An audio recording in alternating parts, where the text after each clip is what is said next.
Hujambo na karibu Teachkrest. Mimi ni mwalimu wako wa lugha na fasihi Bi Kerubo. Leo nataka tuweze kuangalia karatasi iliyofanywa katika mwaka uliopita ambao ulikuwa ni mwaka wa 2025, muhula wa 3 katika kufungua muhula gredi ya 9.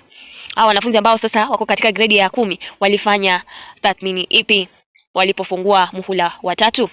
Swali la kwanza lilikuwa tambua aina ya vitenzi katika sentensi zifuatazo na uvipigie mstari. Tambua aina ya vitenzi katika sentensi zifuatazo na uvipigie mstari. Mpenzi mtazamaji, mwanafunzi au mwalimu, tunajua kwamba kitenzi ni neno linalotuarifu ni nini kinatendwa au kinafanywa. Kwa Kiingereza tunasema verb is a doing word. Hivyo sentensi ya kwanza inasema itabidi niwakumbushe wenzangu. Itabidi ni kitenzi, niwakumbushe ni kitenzi, wenzangu ni kiwakilishi. Itabidi niwakumbushe ni vitenzi sambamba. Itabidi ni kitenzi kisaidizi, ilhali niwakumbushe ni kitenzi kikuu, kwani ndicho kimebeba ujumbe mkuu wa lile ambalo litatendwa. Sentensi ya pili, mwalimu alikuwa amesimama darasani. Mwalimu alikuwa amesimama darasani. Mwalimu ni nomino, alikuwa ni kitenzi, amesimama ni kitenzi, darasani ni kielezi. Alikuwa amesimama ni vitenzi sambamba, alikuwa ni kitenzi kisaidizi na amesimama ni kitenzi kikuu. Aidha, naweza pata kwamba alikuwa kinaweza kuwa kitenzi kishirikishi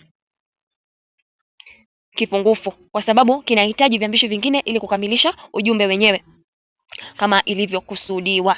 Swali la pili, pigia mstari vielezi katika sentensi zifuatazo na ueleze ni vya aina gani. Pigia mstari vielezi katika sentensi zifuatazo na ueleze ni vya aina gani.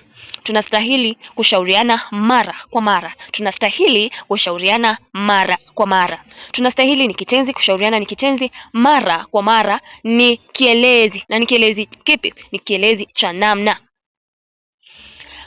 Mpenzi mtazamaji au msikilizaji, ningependa uweze kuniambia kitenzi hiki cha namna ni kitenzi cha aina gani kimahususi. Tuna vitenzi vingi vya namna au jinsi. Hivyo mara kwa mara ni kitenzi cha aina gani haswa?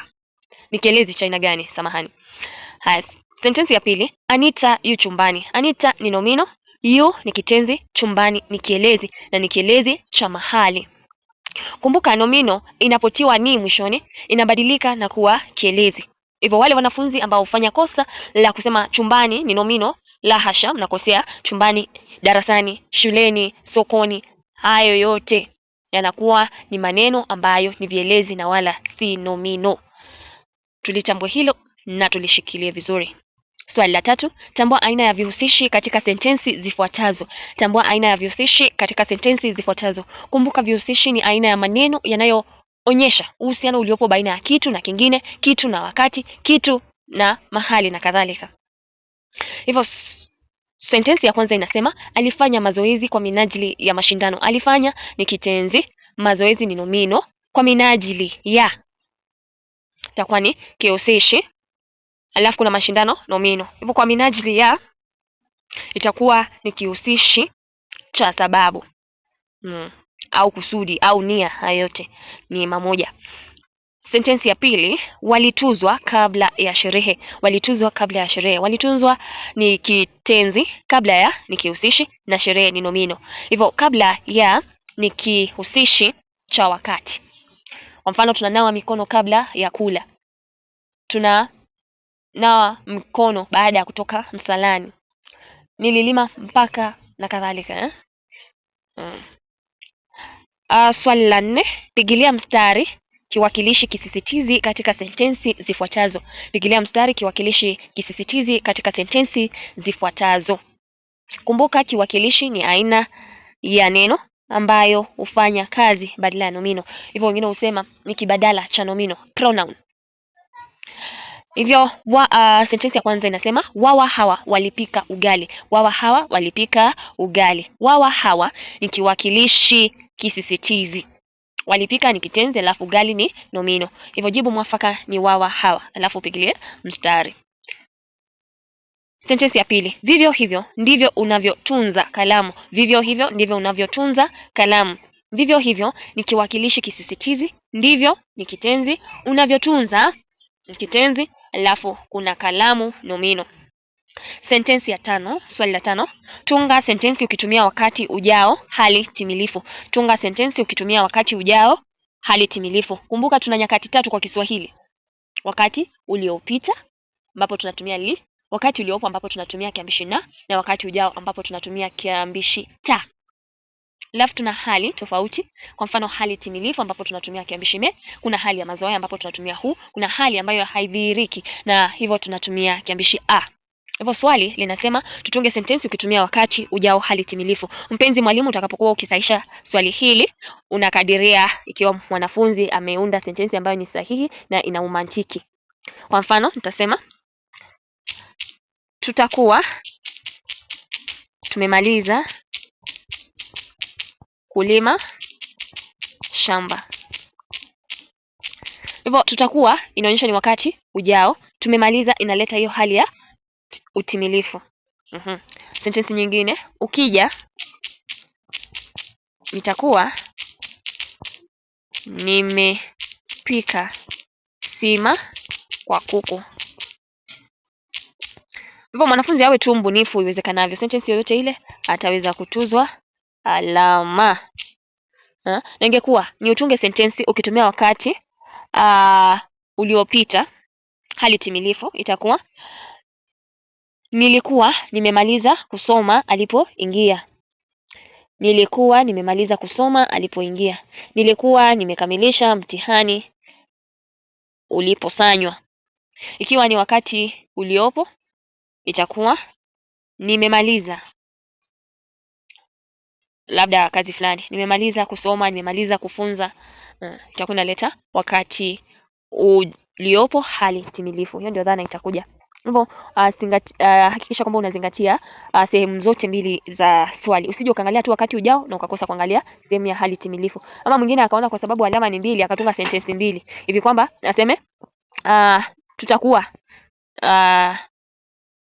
tumelima shamba, alafu kisha aje atunge sentensi tutakuwa tunakula, tutalima, alafu akatunga nyingine tumemaliza. Hakikisha kwamba anaunda sentensi moja ambayo inajibu sehemu zote mbili za swali. Swali la 6, taja matumizi mawili ya mshazari. Mshazari kwa Kiingereza tunaita stroke. Hii alama hii. Hivyo tunatumia mshazari tunapoandika tarehe. Kwa mfano leo ni tarehe ngapi? Nadhani ni 18 mwezi wa 4 mwaka 2025. Hivyo tunaweza kutumia kuandika tarehe, tunaweza kutumia kwa maana ya kisawe. Kwa mfano mama au Nina hupenda mwanawe. Pia tunaweza kutumia mshazari kuonyesha naitwaje vile, si asilimia. Okay, kwa mfano niseme alipata 4 kwa 5. Akisami naam. Hivyo hizi ni humsi 4. Alipata labda alama 4 kwa 5. Hivyo inaweza kutumia kuandika kisami. Haya, mpenzi, ningependa uweze kunipa matumizi mengine ya alama ya mshazari. Unataja matumizi na wakati mwingine unahitajika kueleza na unaweza kutoa mfano uweze kuzoa alama zote. 7. Andika kinyume cha kitenzi kifuatacho. Oa. Kwa Kiingereza write the opposite of the following verb. Marry, divorce. Hivyo oa wakati mnaachana itakuwa ni taliki.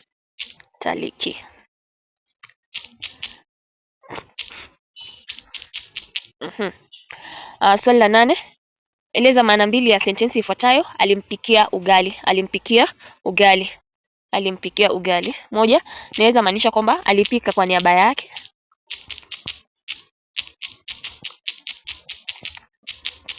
Na pili, naweza kuleta dhana kwamba alipika ili mwingine afaidi au kunufaika.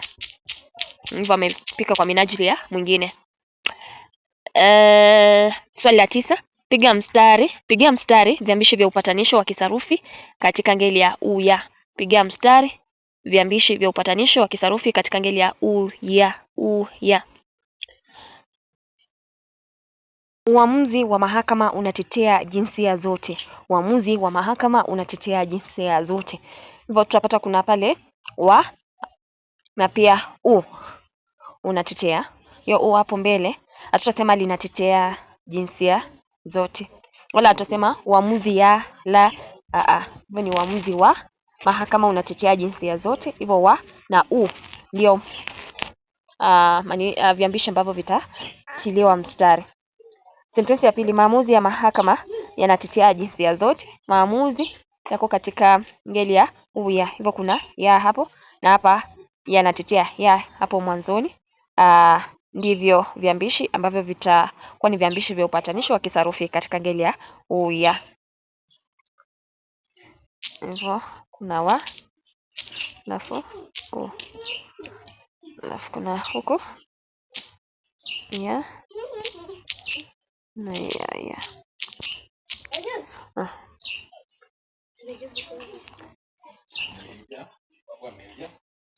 Sehemu ya fasihi. Taja na ueleze aina 4 za hadithi. Taja na ueleze aina 4 za hadithi. Kumbuka kwamba hadithi ni kipera cha fasihi na kupatikana katika fasihi simulizi. Hivyo tuna aina nyingi za hadithi kutegemea wahusika na pia maudhui ambayo yamo pale. Tukitumia wahusika tunapata kwamba tunaweza kupata hurafa. Hizi ni hadithi ambapo wahusika ni wanyama. Tunaweza kupata hadithi za majagina au mashujaa, pale ambapo unapata wahusika ni watu ambao ni mashujaa. Pia unaweza pata hekaya. Hekaya ni hadithi ambapo kuna mtu ambaye au mhusika, hata inaweza kuwa ni mnyama ambaye anatapeli wengine, trickster stories. Pia tunaweza kupata kuna hadithi za mtanziko, dilemma stories, zile ambapo kuna shida ambayo ama mhusika anajipata katika hali ambayo ni tatanishi, na hivyo tunaachiwa swali la kupambanua afanyeje. Unaweza kuniambia hadithi zingine ambazo nimeweza kuziacha nyuma? Ni nyingi. Haya, tuangalie swali la pili katika fasihi. Taja sifa 3 za novela. Kumbuka kwamba novela ni kipera cha fasihi andishi na tuna vipera 5 kimsingi katika fasihi andishi. Tutapata kwamba tuna riwaya, tuna ushairi simulizi, tuna tamthilia, tuna hadithi fupi na pia tuna novela. Novela huwa na urefu ambao ni wa wastani ikilinganishwa na hadithi fupi na ikilinganishwa na riwaya. Hivyo kurasa zake huwa angalau 200. Ukiangalia kwa migogoro pia utapata kwamba novela ina migogoro michache. Pili, unapata kwamba kuna dhamira 1 au 2 kuu ambazo zinashughulikiwa. Ukiangalia idadi ya wahusika utapata kwamba wahusika wakuu huwa angalau ni 2 na kwa jumla wahusika ni wachache ikilinganishwa na riwaya, lakini wengi kidogo ikilinganishwa na hadithi fupi. Pia sifa nyingine ambayo tunaweza kuipata ya novela ni kwamba ina maudhui machache ikilinganishwa na riwaya. Ukiangalia mandhari yake, mandhari huwa ni finyu na huwa hayashughulikiwi kwa kina. Hizo ndizo sifa za novela.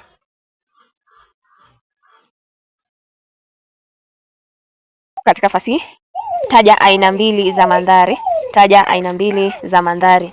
Kumbuka mandhari ni mazingira na haya lazima yawepo katika kazi ya fasihi, kwani yanatuonyesha sifa za mhusika, yanasaidia kuleta hali, yanasaidia pia kuleta dhamira ya mwandishi. Mandhari huweza kudokeza baadhi ya maudhui ambayo yamo katika kazi ya fasihi. Hivyo tuna mandhari tofauti. Tukitumia mandhari kwa kigezo cha wakati tunapata kwamba tuna mandhari ya kihistoria.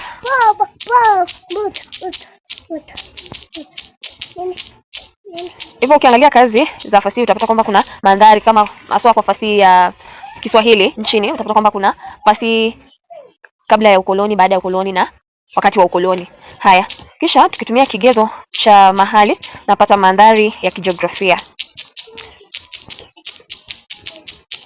jiografia, pia ndio huitwa mandhari halisi. Hivyo inaweza kuwa ni shuleni, inaweza kuwa darasani, inaweza kuwa nyumbani, inaweza kuwa mkahawani na kadhalika. Cha mandhari ya kijamii, na haya humulika dini na desturi ambazo zimo mahali fulani. Na mwishowe tuna mandhari ya kisaikolojia, tukitegemea kigezo cha hali ya mtu au kiakili. Alafu mwisho kuna mandhari ya kidini. Ndio mandhari ambayo nimeweza kuyapata. Ikiwa una mengine naweza kuongezea. Hadi wakati mwingine, nimekuwa ni mwalimu wako wa Kiswahili Bi Kerubo. Zidi kusubscribe, kushare na kulike hii video ili iweze kuwafikia wengi. Shukrani.